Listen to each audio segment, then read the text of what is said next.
Baiklah, bismillahirrahmanirrahim. Assalamualaikum warahmatullahi wabarakatuh. Di sini saya akan melanjutkan penjelasan dari teman saya yaitu Nadila Uktayesa tentang perbedaan individu dan perbedaan individual dalam belajar. Baiklah, sebelum masuk ke materi, di sini saya akan menjelaskan kami dari kelompok 3 yang beranggotaan yang pertama ada Nadila Uktayesa dengan NIM 201404044 dan ada saya sendiri yaitu Muhammad Ridho Saputra dengan NIM 20140404026. Di sini kami membahas tentang perbedaan individual dalam belajar dengan mata kuliah Psikologi Pendidikan dengan dosen pengampu Ibu Asri Atus Zeki. Baiklah, tanpa panjang lebar, langsung saja kita masuk ke materi yang akan saya jelaskan. Yang pertama ada A. Perbedaan individu. Pada dasarnya, tiap individu merupakan satu kesatuan yang berbeda antara satu dengan yang lainnya. Perbedaan itu dapat dilihat dari dua segi, yakni segi horizontal dan vertikal.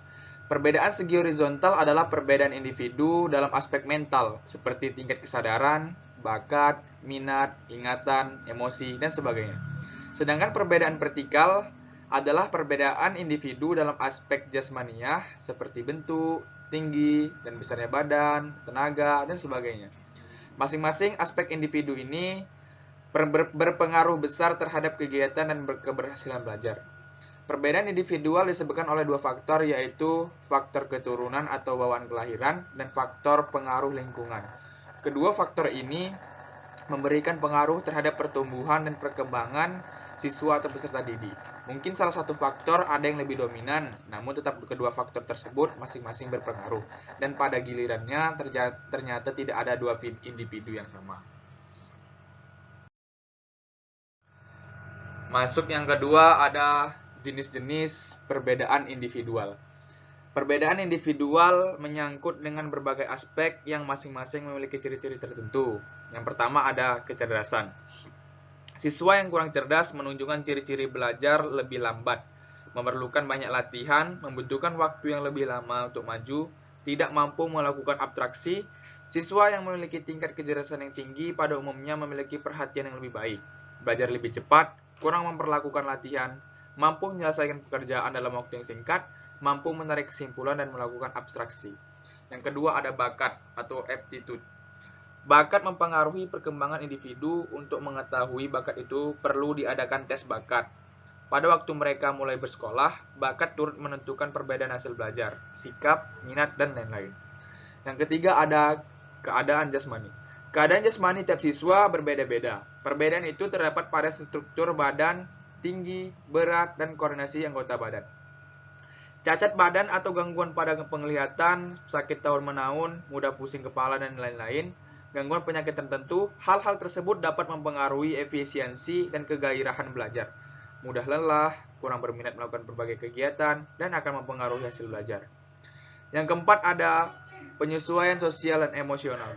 Keadaan sosial dan emosi di individu berbeda antara satu dengan yang lainnya.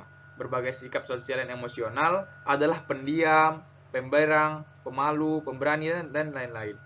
Tingkah laku sosial dan emosional ini dapat berubah sesuai dengan kondisi dan situasi sekitarnya. Keadaan ini besar berpengaruhnya terhadap kegiatan dan keberhasilan belajar siswa.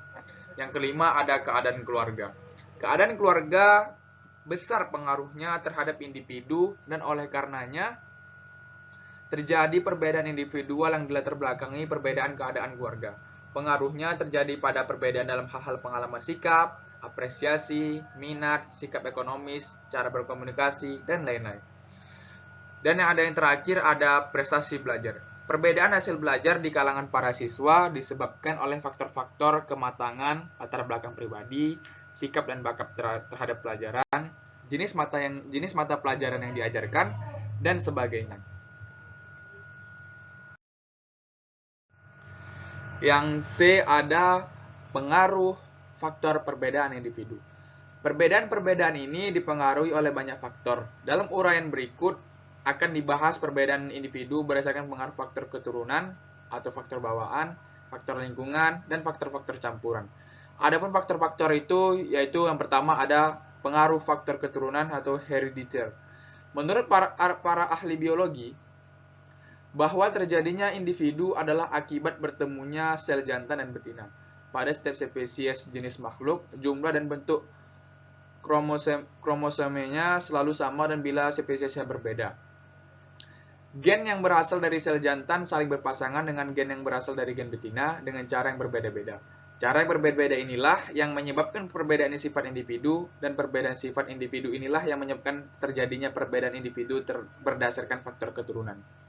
Yang kedua ada pengaruh faktor lingkungan. Lingkungan dalam arti luas meliputi lingkungan statis dan lingkungan yang bergerak atau dinamis. Keadaan tempat dan alam lebih banyak bersifat statis, sedangkan lingkungan sosial bersifat dinamis. Lingkungan statis membawa pengaruh pada individu yang berbeda di lingkungan tersebut. Demikian pula lingkungan dinamis berpengaruh. Lingkungan sosial atau manusia juga berpengaruh terhadap orang-orang yang tinggal di lingkungan tersebut. Hal-hal semacam itu akan membuat perbedaan sifat di antara mereka. Dan yang terakhir ada pengaruh faktor campuran. Dari uraian di atas, baik uraian pertama mengenai pengaruh faktor keturunan maupun uraian kedua, ternyata bahwa baik keturunan maupun faktor lingkungan berpengaruh terhadap individu yang bersangkutan. Dan ada pembahasan yang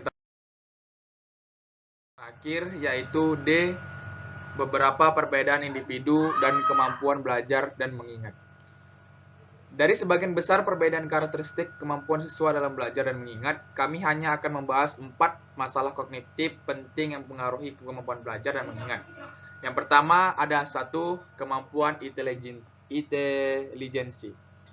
Uji perbedaan individu memungkinkan perhatian publik pada pengukiran kemampuan seseorang yang tentunya menghasilkan skor nilai IQ.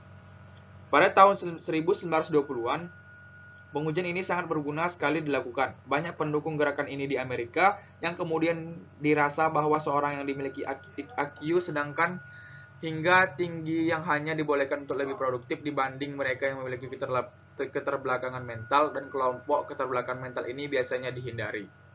Yang kedua ada cognitive style. Teori yang berhubungan erat kepada permasalahan dalam keseringan ini untuk belajar adalah tipe kognitif. Keserasian perorangan mungkin dipandang sebagai suatu tingkat dari pencapaian intelektual. Sedangkan tipe kognitif mengacu pada cara capaian atau bagaimanapun suatu menyelesaikan tugas-tugas intelektual.